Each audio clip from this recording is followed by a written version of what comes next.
ચોમાસા પૂર્વે સુરતની શાળાઓ માટે ડીઈઓની કડક ગાઈડલાઇન્સ શાળાઓમાં આવેલા જર્જરિત વર્ગખંડો કે ભયજનક ભાગોને તાત્કાલિક અસરથી તોડી પાડવામાં આવે. શાળા પરિસરમાં જોખમી વૃક્ષો કે ડાળીઓ દૂર કરવા અને વીજળીના ખુલ્લા વાયરોનું સમારકામ કરવું. ભારે વરસાદની સ્થિતિમાં જ્યાં સુધી દરેક વિદ્યાર્થી સુરક્ષિત રીતે ઘરે ન પહોંચે ત્યાં સુધી દરેક શિક્ષકોએ શાળામાં જ હાજર રહેવું પડશે.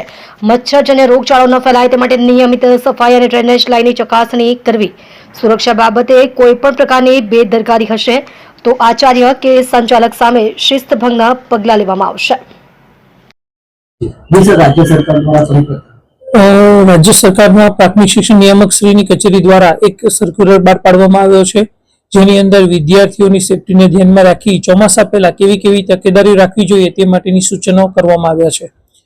વિદ્યાર્થીઓને સેફટીને ધ્યાનમાં રાખી અને કોઈ પણ પ્રકારની વિદ્યાર્થીઓને મુશ્કેલી ન પડે તેની તકેદારી રાખવા માટે જણાવવામાં આવ્યું છે. શાળાની અંદર કોઈ પણ ભાગ જર્જરિત હોય તો તેનાથી વિદ્યાર્થીઓને દૂર રાખવાનું, તેને કોર્ડન કરવાનું.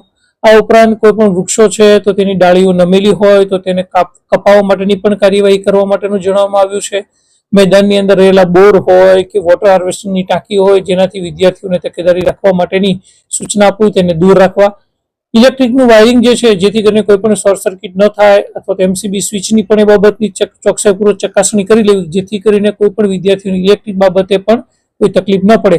આ ઉપરાંત વિદ્યાર્થીઓને અતિવૃષ્ટિ બાબતે પ્રાર્થના સભામાં એનાથી અવેર કરવા જેથી કરીને વિદ્યાર્થીઓને કેવા પ્રકારની તકેદારી રાખવી જોઈએ તેની પણ માહિતી મળી શકે.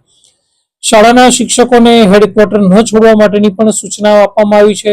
વિદ્યાર્થીઓ જો વધુ વરસાદ પડે તેવા સંજોગોમાં આચાર્યશ્રી દ્વારા શાળા કક્ષાએ વિદ્યાર્થીઓને રજા જાહેર કરવા માટેની પણ સત્તા આપવામાં આવી છે. એટલે નાનામાં નાની બાબતોની અવેર કરવા માટેની સૂચનાઓ આપવામાં આવી છે જેથી કરીને વિદ્યાર્થીઓની સેફટીને ધ્યાનમાં રાખી તમામ પ્રકારના પગલાઓ લઈ શકાય.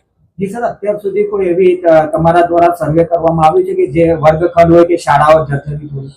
એવી કોઈ પણ શાળા જર્જરિત કે એવી કોઈ બાબતો જાણવા મળેલ નથી, પરંતુ જો કોઈ આવી શાળાઓ જર્જરિત હોય અને શાળાના આચાર્ય દ્વારા કચેરીનો સંપર્ક કરવામાં આવશે તો તેને જે કંઈ અગવડ હશે, મુશ્કેલીઓ હશે તેને દૂર કરવામાં આવશે અને તેને સહકાર આપી અને તેની જે તે વિભાગ સાથે સંકલન કરી તેનું નિરાકરણ લાવવામાં આવશે.